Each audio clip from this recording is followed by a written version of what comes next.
basically the set of questions that we have here sort of boils it down to one person, which is namely Trump, and how journalists can operate by covering somebody who may be an existential threat to our democracy or may be just another person who is holding power but in a different way, and how can we journalists better persuade audiences about the importance of critical national security matters in this age of information anarchy. So to summarize the readings, we're doomed. I think that basically covers it, but I will just go into a little more detail. Yeah.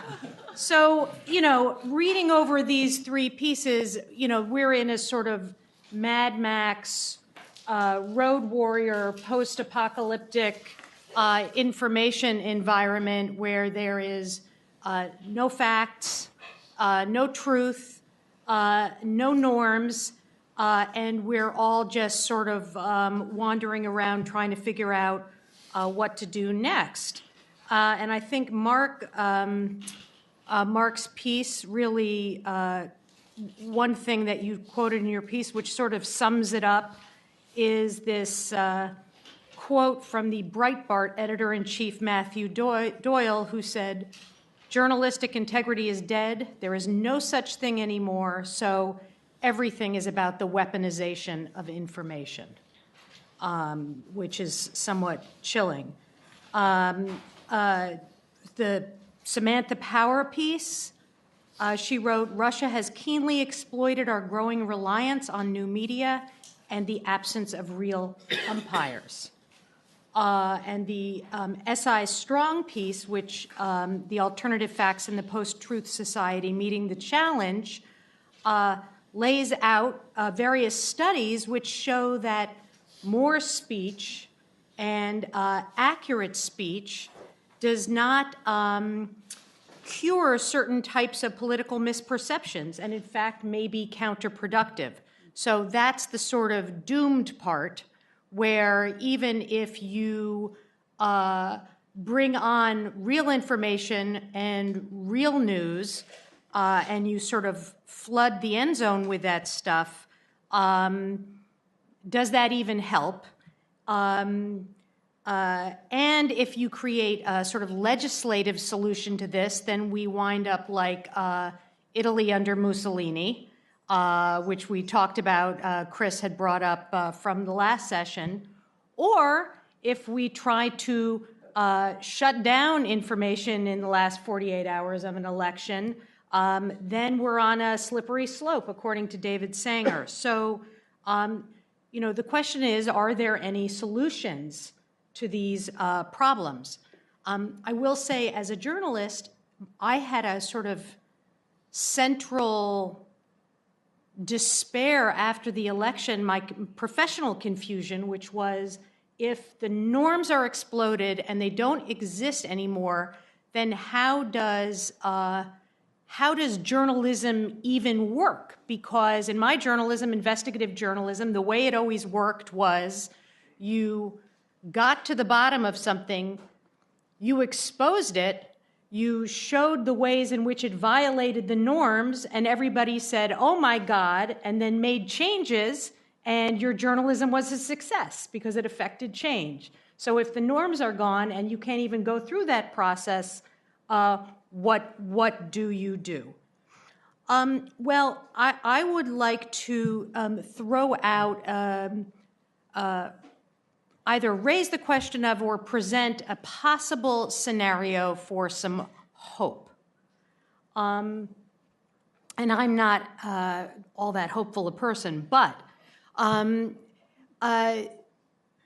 there have been, so if we sort of posit that we're just lost in this swamp of disinformation and facts don't matter, or does anything matter? Well, it's been interesting to observe that there actually are some things that still matter. And there are some norms that still exist. And we see, I think, or we have seen the re-emergence of certain norms when the journalism has been really good.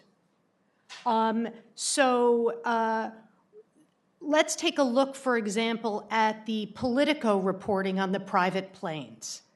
That was the most remarkably detailed reporting in which these two journalists spent a lot of time, like on runways with binoculars, catching the license numbers or whatever it is of the airplanes. And the kind of journalism that they created eliminated any other possible alternatives.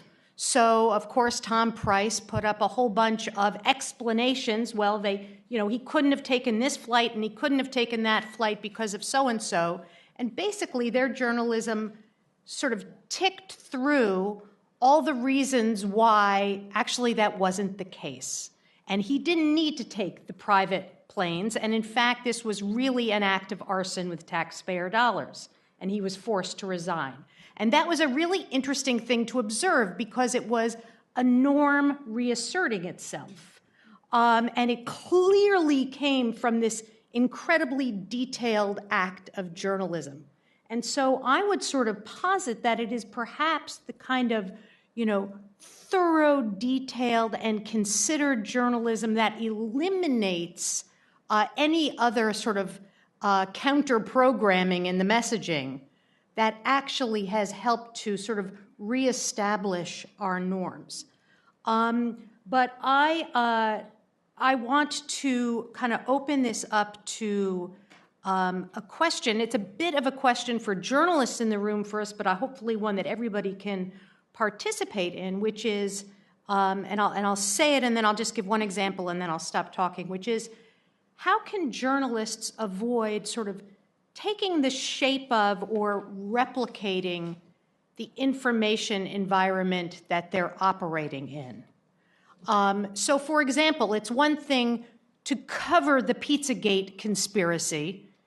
It would be quite another to get a blueprint of the pizza restaurant to show that you can't operate a sex ring in the basement because there is no basement. Or, you can breathlessly cover the DNC hack and all of the documents that were dumped from that, but it is quite another thing to say what actually of any of these documents has any meaning here. I mean, we've got risotto recipes and a lot of other stuff which doesn't necessarily have any particular consequence. So what, in fact, are we covering? So again, the question is, how can journalists avoid taking the shape of or replicating the information environment that they're operating in? So let's start with Mark. A couple of things directly to your point. The first is, I think there is a time to do that, but there's a very narrow window where journalists should pay attention to debunking false information, and that's right when the information is being set forth or something is happening.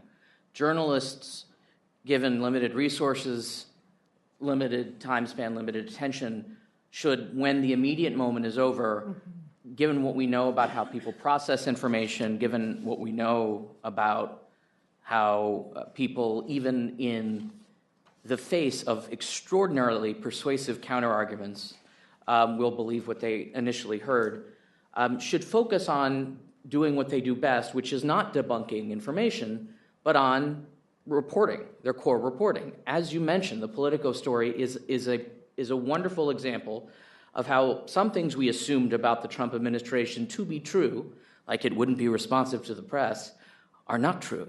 In fact, more than perhaps any president I can think of, there's a president who's sitting there, and David just stepped out of the room, but one of his reporters, Maggie Haberman, has the insight that a lot of what Donald Trump says about the press, although we do take it seriously, is part of his pantomime. His concern for what the press reports and thinks of him, it is no secret and should be no secret to anyone in this room, is considerable and fraught with all sorts of implications, and there are reasons for it, which I don't even want to go into. So it is a norm already that he is unable to vitiate, which is the president being responsive to the opinions, the information and the investigative journalism by the press. It was the press who exposed the fact that the vice president was lied to by the national security advisor, forcing him to resign. It was essentially the press that has exposed a lot of the turmoil and, you've seen changes in his behavior to some degree because of what the press has done. This suggests to me that the press can continue to do what it does, and it will have some effect, maybe not as much of an effect as some people might want, but it will have some effect on Trump's behavior. The New York Times and the Washington Post have done, and Politico, and CNN, CNN went on a hiring spree, hiring a lot of print journalists who now populate its website, have done an amazing number of impactful stories that, as I was just saying, David, as Maggie Haberman knows, Donald Trump does actually care what the press thinks, and he does respond to it, and he does call up editors, and he calls up presidents of news divisions, and he yells at them, and he says, why aren't you... He cares. Journalists, that's a norm, and it's a norm that journalists are... So even though the paper that I wrote does sort of postulate this apocalyptic scenario, which I do think we're in, there are reasons for journalists to believe that their work, even if audiences don't trust it in the way that they used to, which is certainly the case, even if audiences don't trust the curation forcing function of the news, they still respond to the news. Congress still responds to the news in very significant ways. So journalists and journalism is still empowered, and we see evidence of that every day. So the brief answer to your question is, doing what the New York Times now does and BuzzFeed does is, in the moment, right as news is breaking, pay attention to debunking very, very prominently immediate untruths, and then stop doing that, and then focus on the core function of journalism, which is investigation, holding powerful interests to account, and watchdogging. Yeah, sorry. I know there's a certain spirit of self-congratulation in the room. Is your mic on? Certain attitude of self-congratulation in the room. We're casting ourselves as the fourth estate, the vanguard against Trumpism. There was a prior narrative which we need to remember, which is that the entire corporate news media had a situational awareness that Hillary Clinton was going to win as president. And so now, subsequently, history has moved forward, the narrative has come forward that the Russians were involved. My concern here is that we're going to miss some of the great reporting that was done when Ted Koppel discovered West Virginia after the election. All of a sudden, there was this, the flyover states, yes, all those 200 counties that voted for Obama twice and then voted for Trump. And so I think that we have for too long in this country been doing business and economic reporting based on aggregate data. So the unemployment rate writ nationally means that we assume that everything's fine everywhere. When I was at CBS News Money Watch in 2015, I did a survey with the help of the National Association of Counties, not a Marxist front group, looking for the economic circumstance on the ground in all 3,100 counties. And what they found was that only in 7% was there a classical recovery, and it was concentrated on the 95 corridor, surprise, surprise, where globalism is fine, just like London with Brexit, and then on the Pacific coast. So the large swath, the central part of the country, there was no recovery. And so I'm just saying that to jump on now to this narrative and not have the American people's social circumstance continue to be the focus of the media as we get involved with this, just I'll say in closing, 5 million 16 to 24-year-olds non-school and not in work. I want to go to Chris next and then to John, but let me just throw something out there that I'd like to just put a pin in, which is the question about the death of local newspapers and local accountability journalism and what kind of impact that had not just on possibly the election results, but on what you're saying. I mean, how many voters turned from local newspaper reporting on their media diet to Breitbart, let's say? Chris? A quick comment on that. I live in New York and work in Washington, and had the worldview that you described very well. I doubt it's the absence of local journalism that led to large swaths of the country and large social classes being ignored. It's our coastal blindness that seems very important. But I wanted to say something about some of these buzzwords. I've told many people how I really don't like the buzzword fake news, but more importantly, the slogan about norms exploding or being in a post-truth society. I mean, hyperbole is not helpful, but journalists should be especially appalled by the notion of post-truth, because journalists are supposed to deal in truth. And so people who start blabbing on about we live in a post-truth world, the first question to ask them is that true? And then pause. I mean, it's sort of an incoherent notion. And I doubt it's historically true that people are more skeptical now than they've been generally for years, but I'm sitting surrounded by historians, so I shouldn't say something about this. But let me make 2 points. I think it's a very bad idea for journalists certainly to give up. I say it's just a post-truth world, or it's a world where people don't follow norms, and both those claims seem mistaken.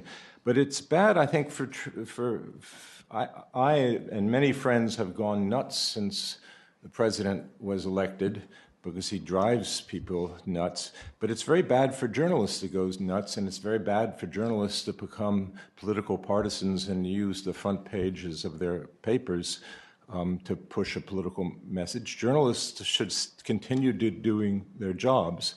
And the political system in the United States, which was designed to prevent tyranny and thus weaken the president, should continue to do its job. Let's reinforce those aspects. Let's think long-term, reinforce those aspects of the political system, one of them being free speech, that will help us constrain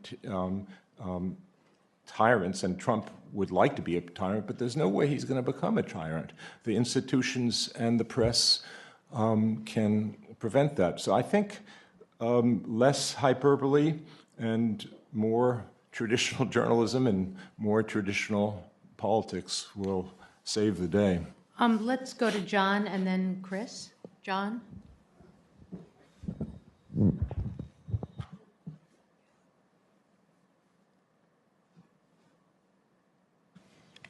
Yes, actually, when we've been asked this question at various forums, I mean, we at the AP, it really always comes down to us to do our jobs aggressively and accurately. We realize in this environment making mistakes is very dangerous. So I believe the challenge for journalists is to recommit, double down on what we've always done, what we've always believed in, which is uncovering facts of interest to the public that are provable. And to the extent that journalism becomes partisan or engages in a campaign, it's self-defeating. The purpose of the center here at Penn Law is rule of law, and one aspect of rule of law in this country is a free and independent press. And we just really need to recommit to these ideas and to avoid feeling like it's our purpose to undo a presidency or to carry on in a partisan way. I think a lot of the distrust in the media is because people perceive that some people are taking sides these days. And really the only thing we're committed to is uncovering facts and the rule of law and holding people accountable who are pledged to uphold the laws. Well, can I just jump in and ask a question about that. I mean, and just going back to Catherine's original question of how do we avoid, or how do journalists avoid taking the shape of the landscape that they're reporting in, which I think is a really excellent question. And I remember this New Yorker cartoon you might have seen a few months ago with a swivel couch with one seat facing one way and another seat facing another way, and it's a couple, and you know, the man is watching Fox News and the woman is watching MSNBC, and they're, you know, sitting there enjoying their nightly news together, and it's just so no connection. I think even since that cartoon came out, news has gotten so politicized that it even kind of swamps my tolerance for political news. It's very, at least my experience of it as a non-journalist but intense consumer of news, is that I find myself sort of exhausted from the inveighing and outrage and constant commentary without a high information quotient very often. So I just wonder if that's sort of the sort of thing you had in mind, and what reactions from journalists might be to that point.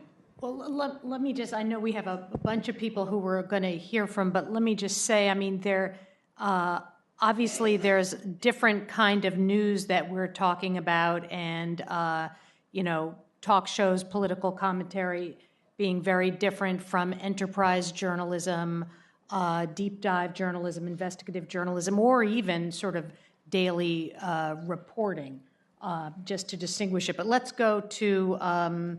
I think we had Chris next, and then Kel. So, but as we do this, Yeah. we really want to, instead, it is important for us to get through our list of people who want to comment, but it's also really important for us to make progress on particular topics. So, I mean, make sure that we're all talking on the same topic. Do you want to call the question? Are we still addressing your issue of the environment? How do reporters stay? We've got a bunch of different topics, I think, on the table now. Right. I think that I would like to very much return to that, but the things that I've heard around the table so far, accuracy is more important than ever. Non-hyperbolic language is more important than ever. And nonpartisan journalism is more important than ever. So, and perhaps that's a partial answer to the question that I posed. Well, it follows up on that, really. So whenever I come here, which is frequently from the UK, the news cycle is exhausting. So yesterday, I feel like I'm picking on him because it's the second time now, but David said that were there a news blackout before an election, that he would be the first person to publish an article during that time, which I thought was really interesting, this kind of addiction of being in the conversation, or the need to lead it, right? This idea that leaving citizens for 2 days just to absorb what would have been an enormous amount of information, to just stop and think. Because what happens in France, for example, is in those 2 days, and yes, there's still social media, and if you want to engage with that, you can, but actually what happens is people go back to thinking about, unbelievably, for an election, policy. Right? They just think, well, okay, for once we're not discussing recipes or emails or anything else. Nobody is interjecting in the narrative here. There are no opinion pieces. No journalists are steering this. What you're left with is manifestos and policies, and you talk about them and discuss them. But it was this sense that in some way the people couldn't be left, that the New York Times must be involved in this discussion, and even if there was a break, that it would kind of publish during that time just seemed really strange to me. It reminds me of in teaching, if you're quite inexperienced with your students, then you tend to just keep talking through the seminar, because when you ask a question and they don't necessarily know the answer, it takes a certain amount of discipline to let the room be quiet for 5 minutes. But in those 5 minutes, they think about it. And often the answer that you get is much better. But when you're nervous and kind of inexperienced, you jump in again. And they never get the time and the space. And I I just feel when it comes to really big, important decisions in the US, instead of things quieting down, they just kind of raise to a fever pitch, and the idea of discussing policy just gets drowned out completely. And so that was an interesting kind of admission, I think, that the idea of a 2-day block seemed completely unacceptable. I don't really agree. The overwhelming majority of political science, as I understand it, shows that Americans do not vote based on policy. They don't even vote based on ideology.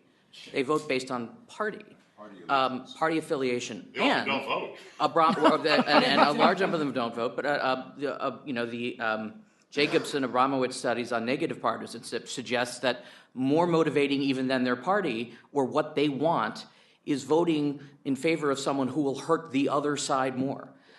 Which just suggests to me that we're in a very different time. The exception to that, and this will be a beautiful transition to Kel, is on local issues where they absolutely do vote on policy.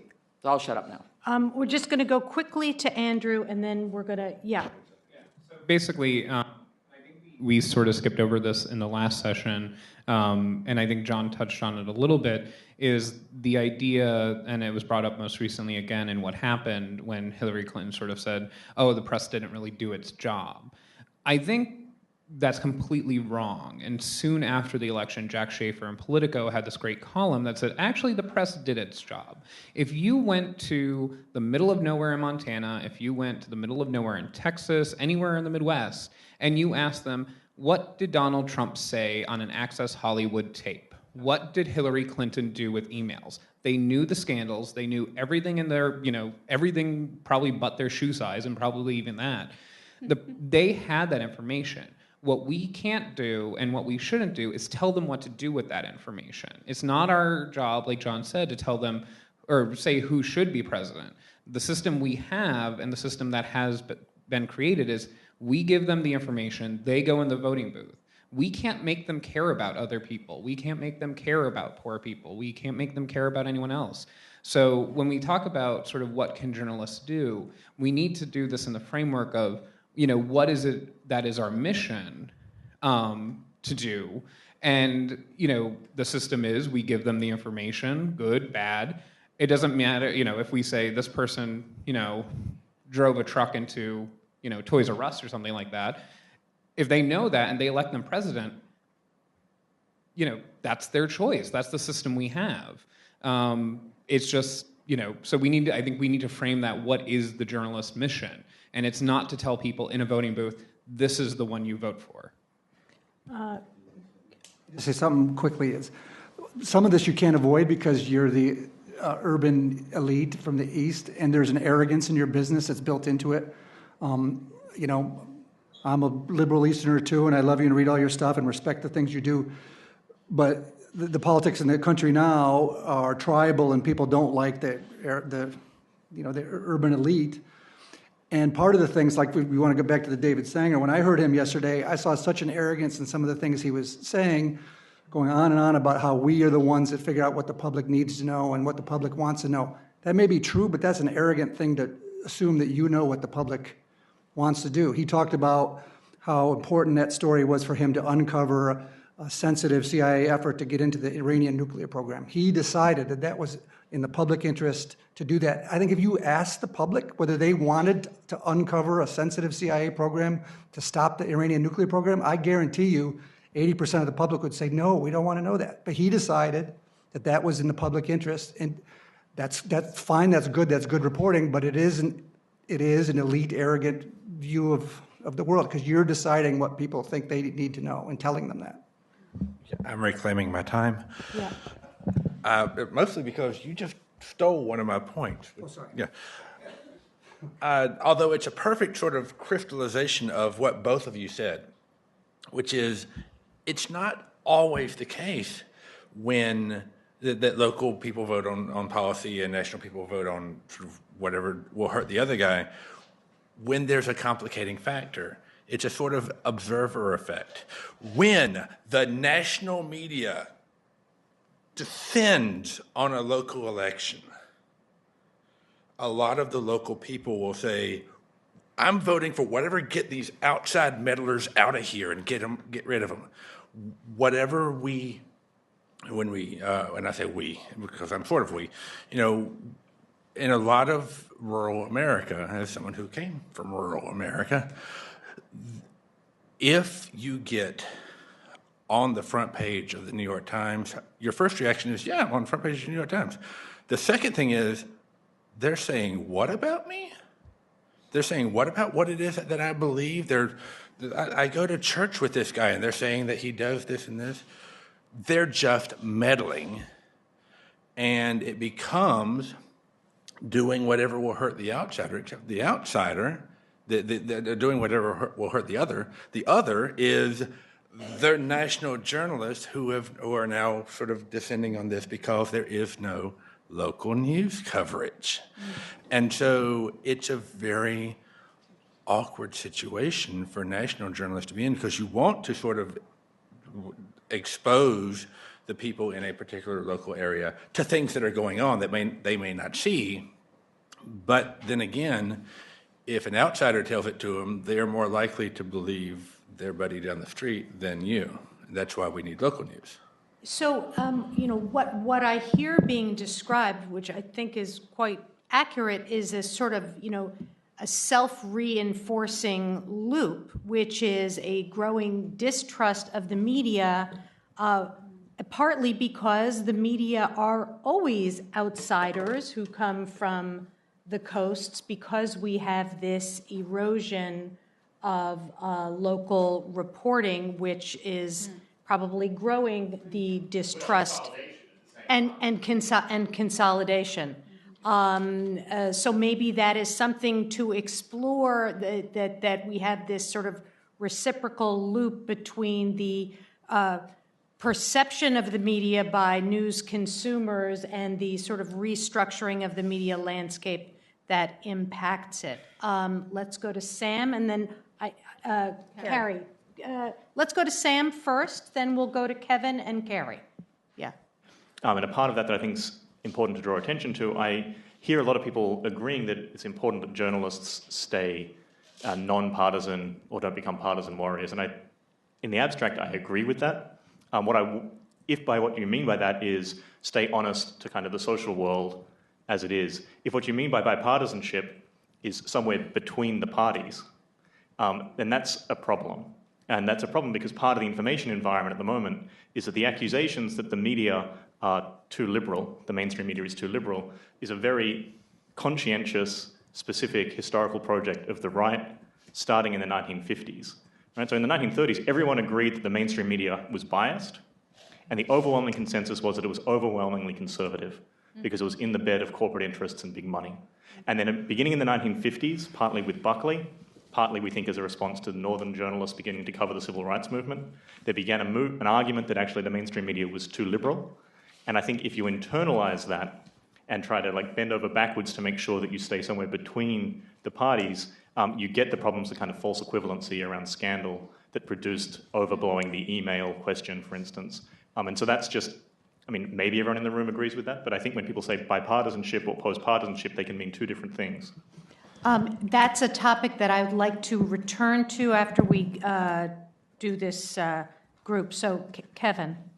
Thank you very much. I wanted to leverage off that last comment about nonpartisan warriors. Whether we like it or not, we will have to look at the fact that there is partisanship, and this is an information war that is taking place, especially with regards to the so-called alt-right.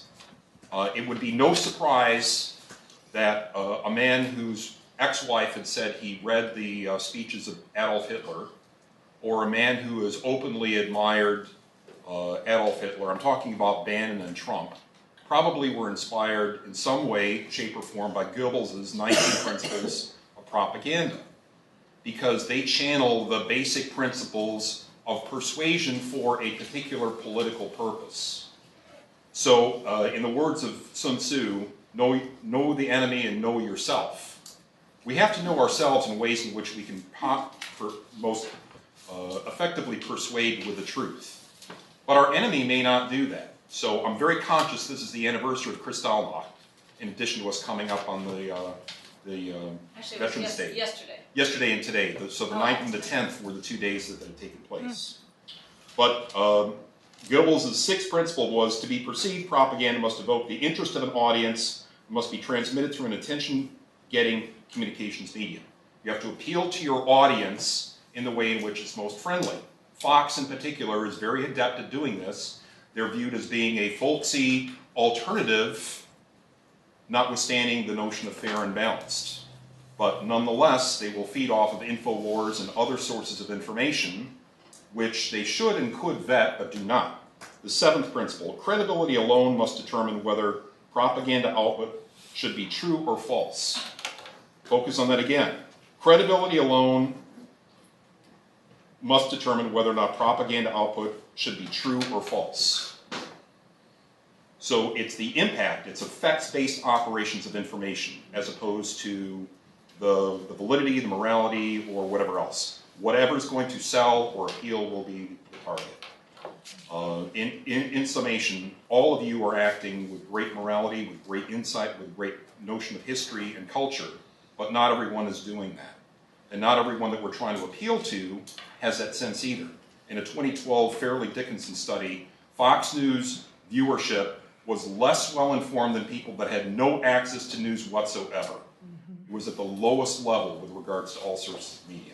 So we have to understand who is the audience, how can we educate them, and try to appeal in a medium in which they will understand and appeal. Carrie? Okay, thanks. So I'm not sure that my comments are going to sort of logically follow Kevin's, but two things that I'm hearing in the conversation that I thought I would raise. One is I hear us kind of discussing two different issues.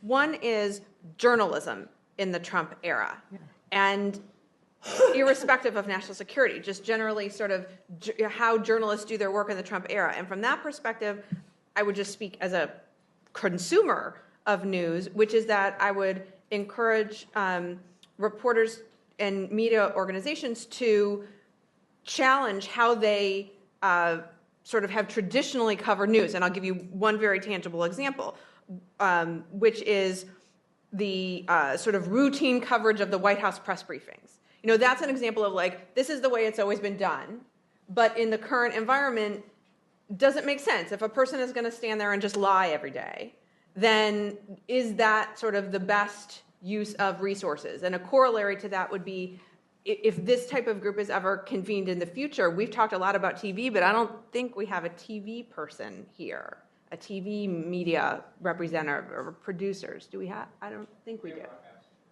We've got one broadcast? Yeah, that's satellite broadcast. Okay, but I mean, we've talked a lot about cable news, and you know, so I think that just something to throw out for the future. On the national security point, so the second issue I think I hear us discussing is national security journalism, which is the topic of the panel in the Trump era. And that, as a national security professional, what I would observe as being the biggest challenge for that is questioning and doing reporting that digs deeper at the national security justifications that are offered by this administration to support policies. And I would look, so for example, when I worked on counterterrorism or counterintelligence issues in the 2000s in government, all of the policy debates and discussions that I saw take place and supported, all were based on, so if I think about like surveillance authorities and things like that, were all based on legitimate intelligence community informing the policy debate, legitimate intelligence community information informing that debate. And what I worry in, we are seeing in at least the first year of the administration is decision-making that is not based on actual national security information. The travel ban is sort of the best example of this. When it was first rolled out, there was no national security declaration or national security argument made by senior national security officials. It was just sort of a proclamation. And so I think that is an issue specific to something that national security journalists can focus on that is on the particular topic. I think that for the moment, I think what I want to do is to kind of try to keep the discussion a little bit, so long as it's all right, you think it's okay, but to keep the discussion more on sort of how journalists operate in the media environment, a little slightly larger and different than just the question of national security journalism. Though I think there's overlay, obviously. And I'll just say, and Dave will attest to this as we went back and forth trying to formulate the topic for this conference, because it was national security journalism, but it was also journalism as a national security issue. And so we kept going back and forth because it wasn't just national security reporting that we were concerned about. We were obviously, with the topic of fake news and so on, concerned about how the impact on our information stream was connected with our vital national security interests. So it's a complicated topic to formulate because it's got those two sides to it. Right. Hannah. Yeah.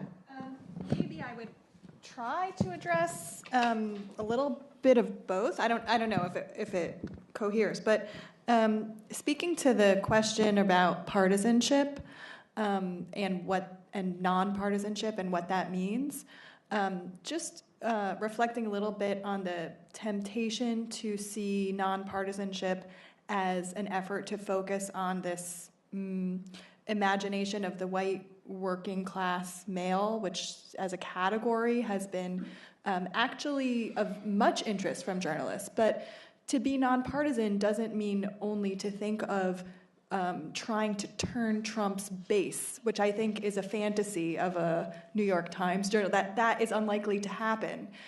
So what are the other ways that one can practice nonpartisanship, kind of thinking about the social sphere more broadly, and questions about race, questions about women, questions about people of color, questions about socioeconomic justice. These are ways of being nonpartisan. So I think there's a temptation to say nonpartisan is actually the temptation to play to a version of the Trump base. That is not being nonpartisan. With respect to national security, we haven't talked about what are the problems when we have bipartisan support in the mainstream media for things like launching of missiles in Syria. That was an instance where the mainstream media said that Trump was being presidential. And that was a very problematic example of what might pass as nonpartisanship. So to just complicate what we mean when we say nonpartisanship, sometimes that ends up actually putting the media in a position of supporting very potentially problematic policies. So I think they're two sides of the same coin. We could talk about national security and the ways in which it, in many instances, still does remain broadly bipartisan. I just want to I think that I want to make a couple of distinctions just as we talk about this a little bit more, which is the difference between, say, commentary, which we hear, and you have a lot of talking heads who, the endless riff on, well, he just became presidential, and actual journalism, and then the question of sort of nonpartisan journalism and a couple of other phrases that have come up and were in the readings, which was adversarial journalism, and I'll throw in another phrase, which is access journalism. And I would say that I think for me, adversarial journalism is simply good journalism in that you are trying to get to the bottom of something and you're not trading in or sort of cashiering your understanding in order to score an interview. So I think it's important to talk about, to kind of make some of these distinctions as we're pursuing this discussion. I know I saw some cards up, hands up. Who'd like, yeah. Even in this room, along that basis, because cable news tends to be so ubiquitous Now, even in our sophisticated understanding of what the media is, we conflate what we see on cable TV with everything that's in the ecosphere, including how other people get information. I, too, I rolled my eyes when CNN looked presidential. The number of people who saw that and were influenced by that or thought that that was the news, I think we're overstating that, because that wasn't the news. I mean, there was coverage of the story. There was coverage of whether the evidence was there for the chemical weapons being there. There was certainly coverage of the effort of the Trump White House to make themselves appear presidential. And then there was sort of the again, you should almost call it cable media because it does a great job of blurring the lines between presenting facts and information that reflects the honesty in the social world and sort of commentary. So I would just want us to, and that I've also had the same issue. We're talking about embedded journalism. A lot of embedded journalism, we now know it is people embedding news journalists with video cameras, digital cameras, embedding to get video footage of war, and not a lot of the actual substantive journalism it's being done. And again, looking at the total output of the AP and Reuters and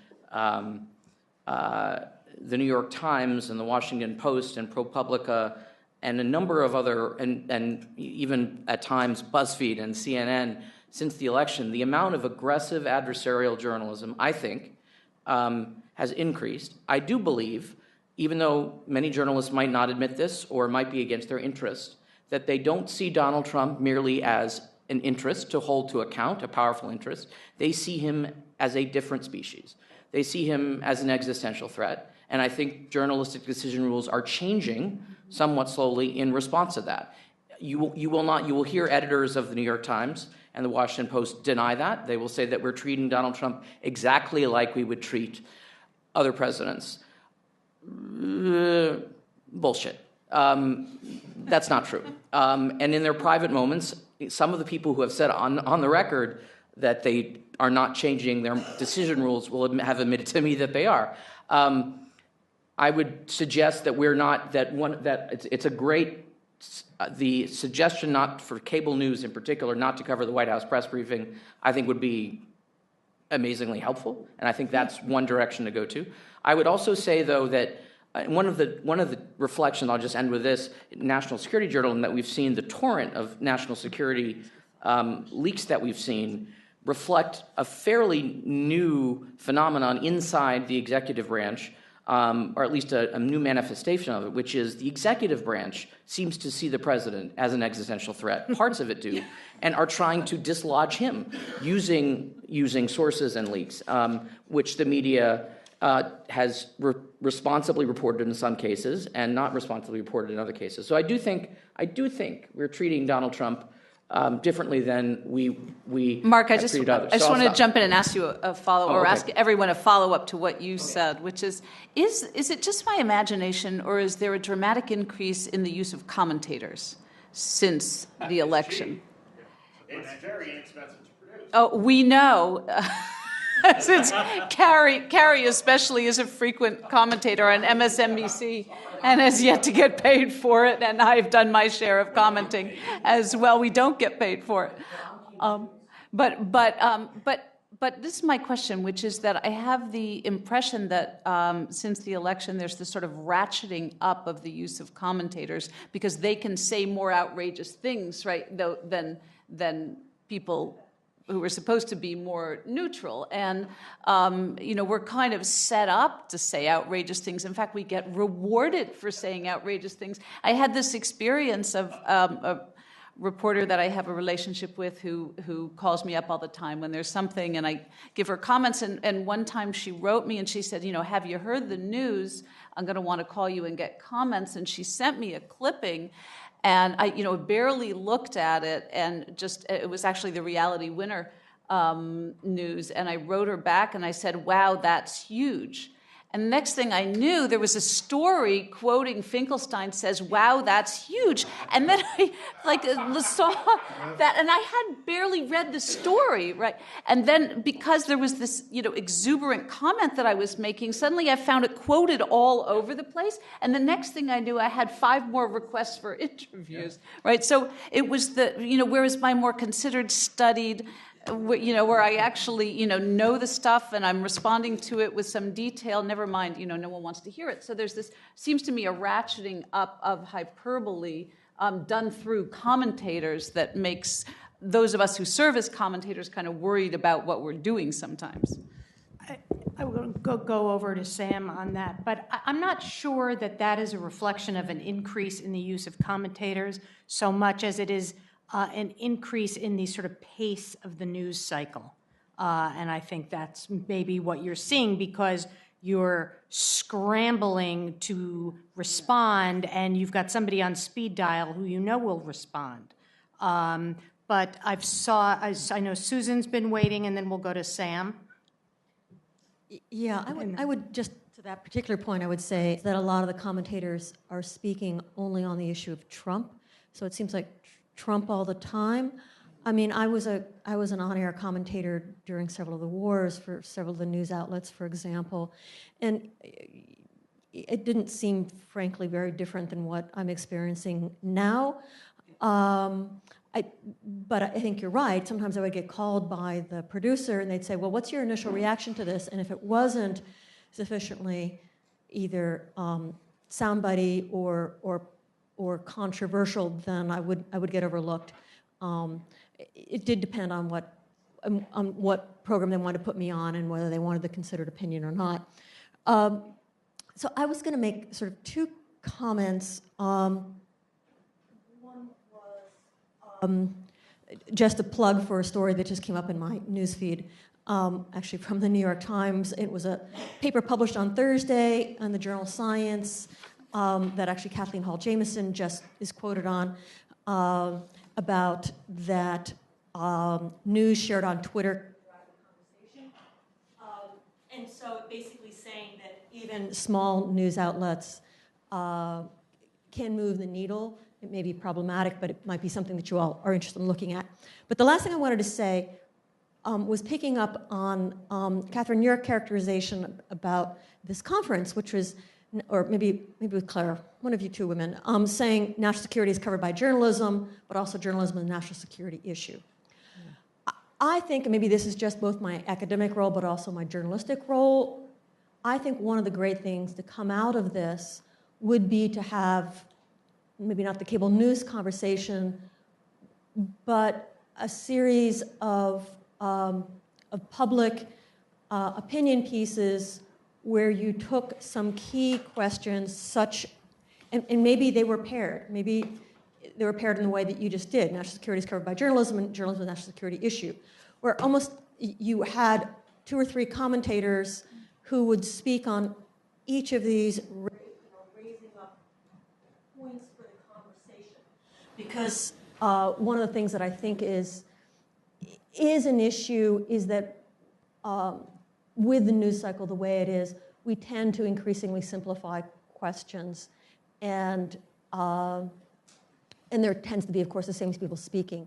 So I think inserting yourself actively into the conversation, whether it's through an ongoing engagement with one publication, one news outlet, or trying to appear in multiple ones, but not seeing this as, I think briefing papers can be great. I'm not averse to briefing papers. Hey, I live in Washington, right? They're sort of the coin of the realm. But I think inserting yourself into the conversation in journalism would be a good idea. So we have, we're going to go to Sam. I know we've got Tom and Barry over there, and Barbara. We've got a whole bunch of hands. So Sam. Okay, so just very quickly on the opinion point. It's actually a longer-term trend within the political economy of the press that there's been a rise of opinion.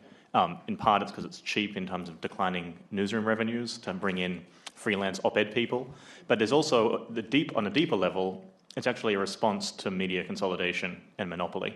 right? So like the New York Times introduces an op-ed page when the New York Herald Tribune goes out of business. The idea is there's less diversity in the New York media landscape, so we now need to provide a platform for alternative voices.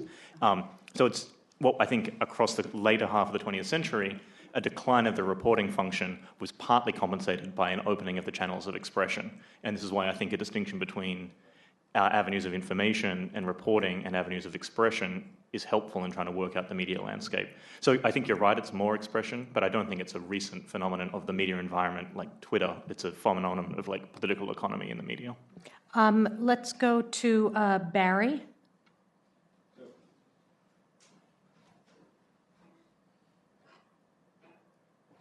I have no expertise whatsoever about any of these issues, but I think that's helped me to kind of listen and maybe hear some themes.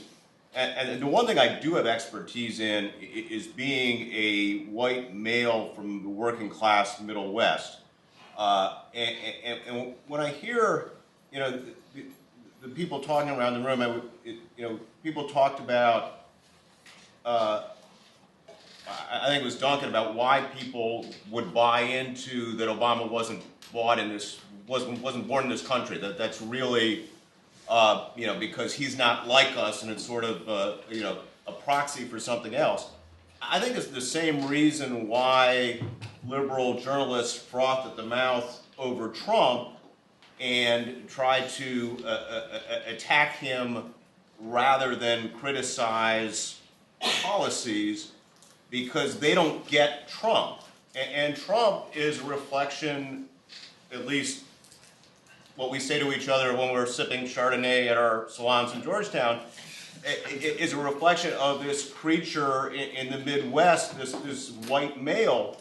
And when people talk about this creature, and even when they do news stories about it, it's like an anthropological study of this creature that we don't understand. And isn't this interesting? And so I think that there, on both sides, there is a tremendous disconnect, because back to the propaganda point, I don't think it's know your enemy, but I do think it's know your audience. And the people that I talk to in D.C., political types, journalist types, for the most part, do not have a clue what people in the middle part of the country are thinking.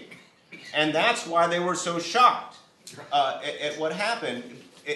But I don't think they have necessarily solved that problem. I think they've added to it, because they're now doing the same things that the other side was doing when they didn't quite get Obama. And so, to me, part of the solution has got to be figuring out who these people are by actually understanding their lives, as opposed to treating them like an anthropological study. And so when we talk about, and I know that this is a cost thing, all these media organizations are closing all their foreign bureaus.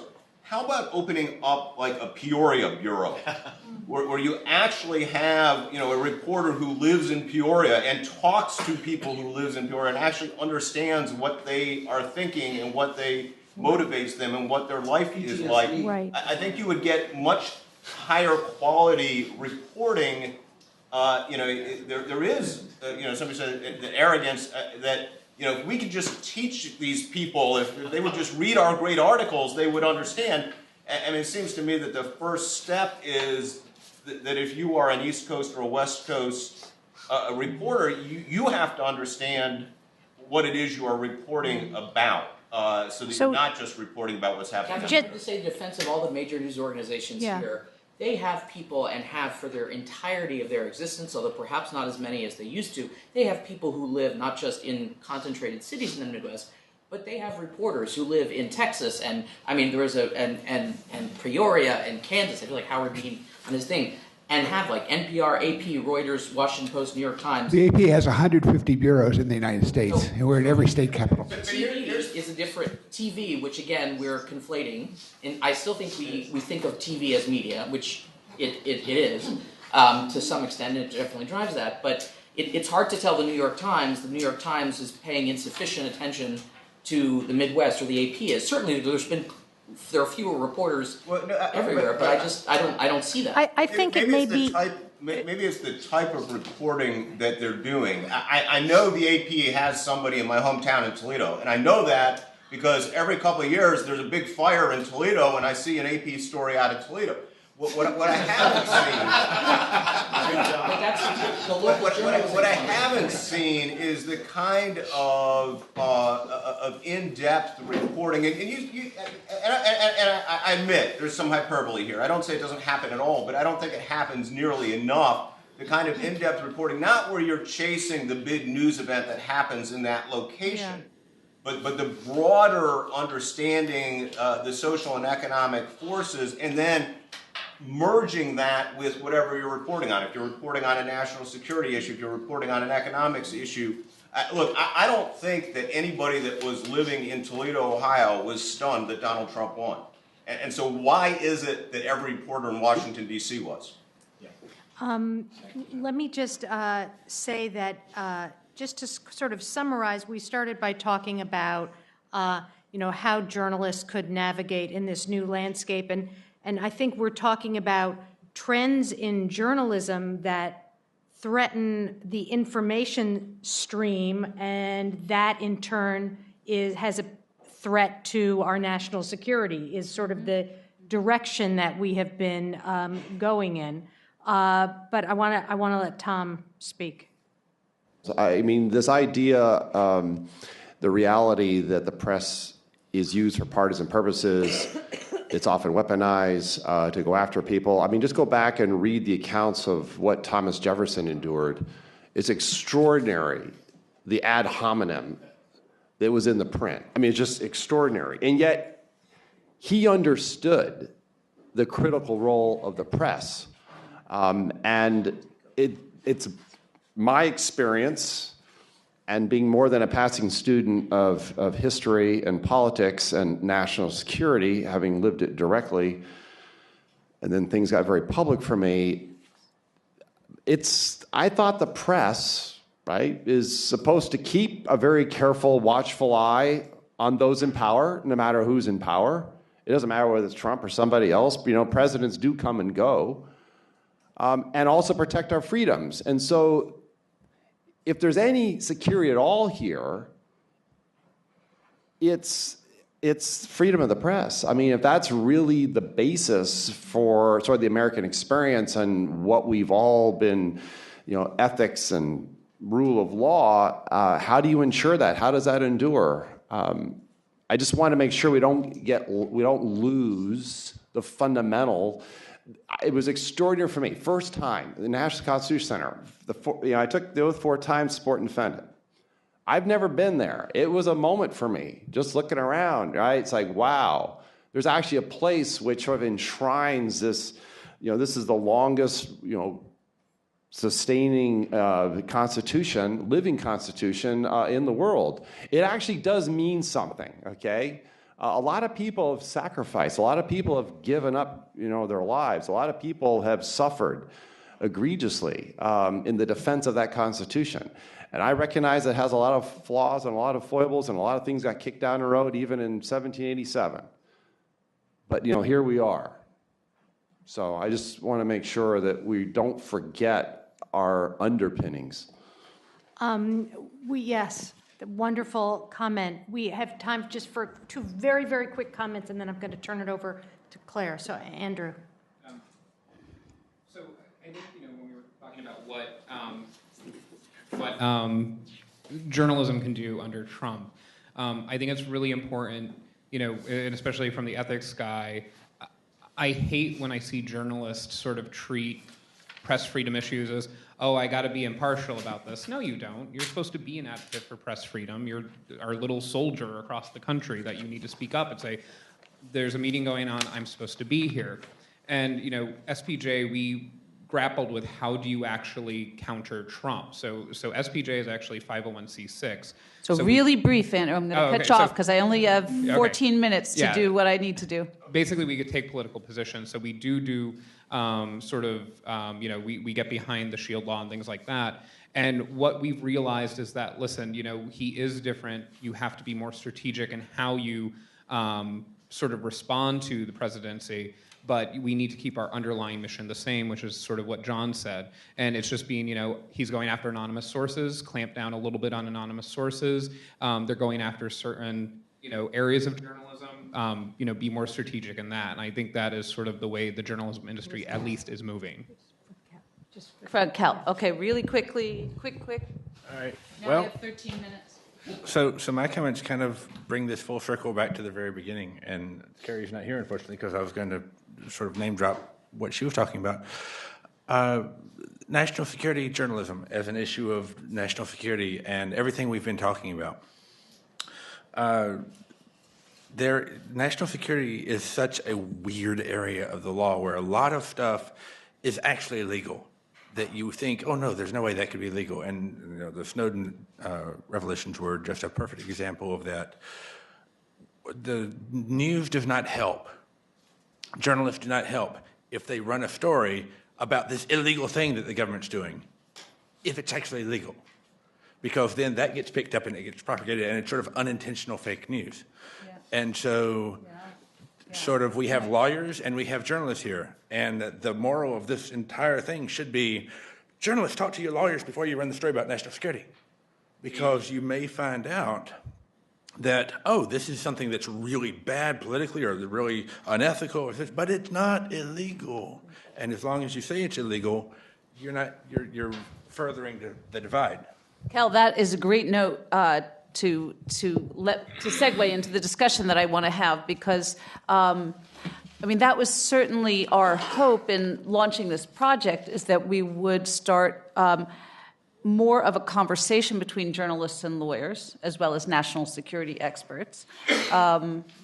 Sean Turner, before he left, took me aside and stressed to me how important that was, how much national security professionals need to be able to talk to journalists about the very delicate balance and around protecting national security and making sure that the public is well informed, and lamented the fact that there wasn't sort of better conversation. And I would say absolutely the same for the engagement with lawyers. It's not just what Kel said. I think talk to your lawyers, right? But talk to lawyers in general. How is a journalist supposed to really fully understand a journalist, I should add, who's not a lawyer, supposed to have the level of familiarity with the details of a legal regime or a national security regime? It's amazing what you journalists pull off in terms of really fleshing out the issues. But of course, I think the accuracy point is important, as well as the ethics and rule of law implications of whatever it is that you may be reporting on, so that there can be more informed and self-reflection, possibly on the part of journalists, around the ethics and rule of law impact of your own practices. And that is something that you in newsrooms talk about all the time with your embedded lawyers. But those of us who specialize in ethics and rule of law and national security policy may also have a role to play there. But the other way around, of course, which is that lawyers who work on rule of law issues need to be more and more in conversation with journalists. So having said that, we have 10 minutes to talk about some possible next steps. Let me just remind you of the topics that we have covered. We've had 6 sessions, as well as then an expert session at the National Constitution Center. So our first topic was on the carnage of war, terrorist attacks, and classified information. What are a journalist's ethical limits on reporting? And we talked about the impact of the images that are shown in the reporting on the public, and the whether or not journalists should sort of self-limit on certain kinds of reporting. We talked about leaks of classified information and protectors protection for whistleblowers and the delicate balance that journalists may need to strike in regard to that. We talked about court subpoenas and government surveillance and whether or not journalists have been too exposed, and the fascinating topic that we covered as well at the Constitution Center of whether or not journalists will start to be prosecuted for espionage, which is something of great concern, I think, to many of us. The keynote panel, of course, we talked about fake news as well as the issue of journalists being under possible prosecution. Then we today, of course, talked about fake news. We talked about the physical safety of journalists, some of the ethical dilemmas of embedded journalists, and finally this last session on national security journalism in the age of Trump.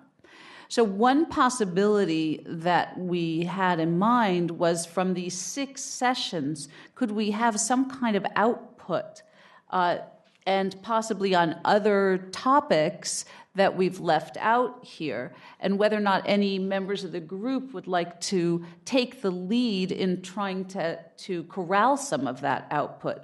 I gave briefing papers as an example only because that's what we do and are trying to do increasingly. But of course, as Susan Muller, who I guess is no longer here, said, wade into the conversation, right? There can be journalistic output on these topics. There can, of course, be op-eds. There could be organized op-eds among members of this group. There can be attempts to address these issues with members of Congress. There can be media output such as ALJ is doing, and probably a lot of other things that I'm not currently thinking about.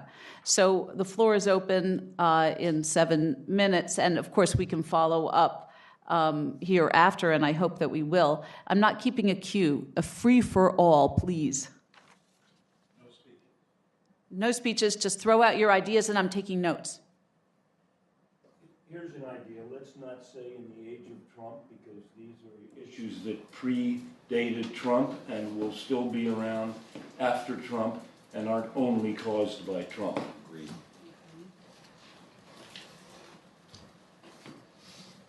I think to look at the role of aggregation and diversity in local news, and there is some data out there, but try to look around to see and follow through to see where are we missing this engagement with the broad American population. And when you suggest topics to follow up on, please try to suggest a medium to follow up through. I mean, that's probably a paper. What, a paper, an academic paper? It really comes down to situational awareness. Is the media, does it have situational awareness of its own body politic? Because that's what's at stake here, and that's what the Russians were able to exploit, is the elite's disconnect from their own body politic. Great, that's an academic paper you're suggesting. Good, do you want to write it for the volume? Sure. For the volume. Okay, Mark, you got another paper for the volume. Let's keep going. I think you need, we had a lot of great ideas, so I think what you need to do is actually condense that for journalists. If you want to have the most direct impact for journalists, you need to just give them sort of a few pages that say, if you're going to be reporting on national security, here are some things to keep in mind. Here are some resources for you. They're not going to read. We've tried this in SPJ. They don't read academic white papers. But if you give them a little booklet that says, here are tips, here are tricks, here are resources, here are organizations that are willing to help, they will read that and they will keep that. Okay, that's interesting. So a booklet that would be what, a statement of resources and ethics for journalists? Yeah, it could be best practices. It could be, keep in mind these certain things. Here are organizations who are, like you said, keep that open with lawyers, with experts. Here are organizations that houses those people or can connect you with appropriate people. So would this be issued as a product of this group? Would this be issued as a Searle product? Would this be issued as an FPJ? If you want, I could gather the troops at SPJ to sort of disseminate it. And just basically, I think that would be the most direct. If you want to have direct impact on national security journalism, I think that's going to be the best way to do it. All right, so that's a possible FPJ Searle partnership to put out a booklet with resources and suggestions, references, guidelines, possibly, or maybe not, just resources for journalists working in the national security area. Yeah. Yes. Okay, that's really interesting. Okay, yep, Cal. So for those of us who would be advocating for sort of the legislative or statutory changes or even just policy changes we're talking about, it might not be a bad idea for someone to put together, not me, I can contribute, but I can't do it, a sort of monthly document of, here are all the things that have been tossed around as possible reforms. Here's the worst possible thing that can happen out of these, and here's the unintended consequences. So go into this with your eyes wide open. Is that an academic paper, or what is that? I would make it sort of a little cheat sheet of, these are the proposals we came up with. And you see, coming out of this group as, okay, that's a really interesting suggestion because, and the question is, to whom do you issue that? I would suggest, is Bruce here from the Quarter? He's gone now, I would but suggest give it to probably Bruce and organizations like that and SPJ, because we have, like SPJ has Baker Hostetler that we send to Capitol Hill. It says, here are legislative priorities. And we have sort of joint groups that do that. And that was what I was thinking about. Yeah, the people who do advocacy for these ideas that lobby in Congress, be careful. Here's a be careful what you wish for list of make sure you're asking for the right thing. Assign the papers to the people who left early. Bruce would love that, yeah. Claire, there was a time when the National Constitution Center had an annual program for young journalists called the Peter Jennings Program. It was a weekend when young journalists were invited as fellows to come to the Constitution Center and learn about the principles of constitutional law. I love that. That has stopped for lack of funding. And I don't know whether that could be renewed or whether there are comparable issues that need to be addressed among young journalists, whether it's ethical issues or substantive national security issues or what the issues may be. Love that idea, Arlene. But it seems to me that kind of conference is an interesting concept. Basically a TED Talk. Except in person. In general, most journalism schools don't have, and I just my own research into them because I've put together this course. Northwestern does. Columbia kind of does. Most journalism schools don't have a dedicated single course in national security journalism. They have investigative journalism, and often there's overlap. There may be a way to engage the journalistic education community, which I'm sure wants more of these, and just frankly would be looking for people to propose syllabi at their various universities and teach them. Propose syllabi. So, and I can. What's the journalist version of CLE? Is there any? We don't have Is there such a thing? Books. I'm sorry. That people can go to. We read the paper. I mean, we don't. We drink and we read. Well, no, there are journalism conferences that are like best practices, and there are niche groups. So the Association of Healthcare Journalists, there are, if you cover the military, there's a group just for that. If you're a food writer, there's a group for that. And those are like annual conferences usually. So one idea is to try to make a move for something like CLE, right? I mean, the reason that lawyers have CLE is because there's a bar. Yeah. But we also keep apprised of stuff. I don't think that there is an organization for national security journalists. There might be a press corps, maybe if you're covering the Pentagon. And there's a Pentagon. I mean, there's a Pentagon Press Association, but there's no Association of Military. Yeah, association, and there are. And there's also an Association of Retired Diplomatic Correspondents. There are a lot of, national security is encompassing, but doesn't fully overlap with all these areas. So far as I know, though, there isn't, for national security, an association of practicing journalists who just get together and discuss it. There may be an opportunity to bring them Before I together. came here, I was trying to research whether or not there. A little louder, John.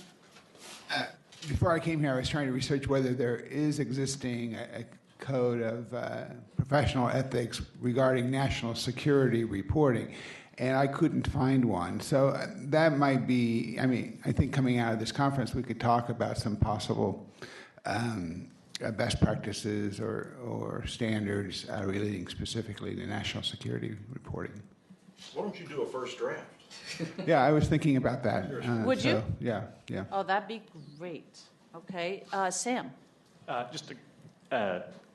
It's not yet at the point of a policy position that could be lobbied for, but I think given the conversation about the problems with the Espionage Act, the classification system, the whistleblowing laws, if Searle could convene a working group of media lawyers and national security lawyers to actually draft through model reforms, that would be incredibly helpful. But there's no current ideal standard for these things. It's just a lot of hand-wringing.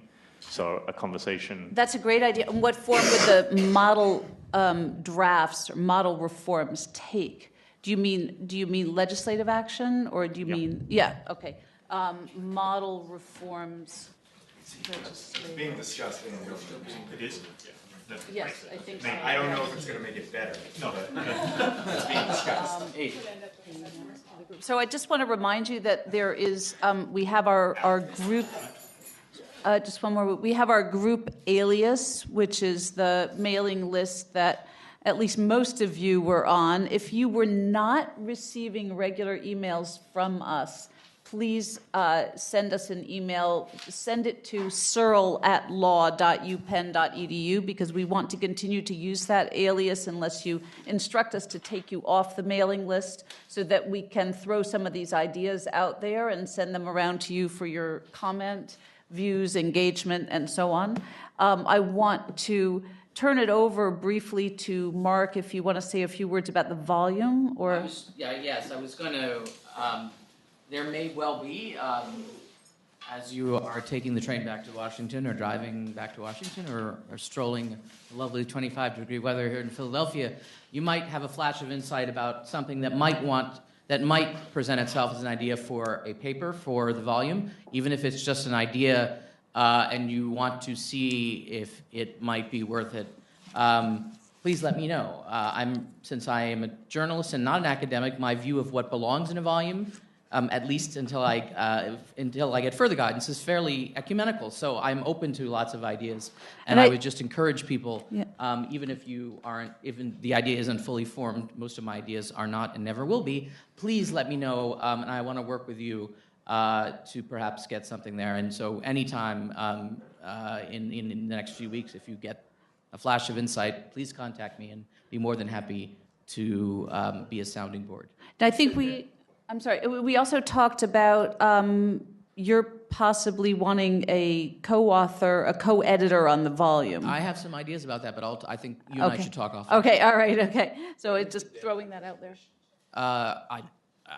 There's a lot of... I need to talk to Claire offline. All right, we will email you with deadline for submissions. I'd like to just thank especially Mark for his role in really working hard since, he arrived at Penn and hit the ground running, and so grateful for his engagement and leadership on this. And I'd also just like to thank again Michael Deli Carpini for accepting us here, co-sponsoring the conference, and encouraging us all the way. Really, really grateful. And of course to Dave Sadoff, who is hitting his last 2 hours, I suppose, of being Searle's executive director. We're really going to miss you, and so grateful for all you've done to get this conference to the wonderful point that we got it to. Wish you were going to be with us to take it forward from here. And let us not forget to thank our leader and organizer, Claire. And my thanks to all of you for engaging in this, to all of our wonderful moderators, and I really thoroughly enjoyed it and look forward to being in touch with all of you. So a final round of applause for all of you.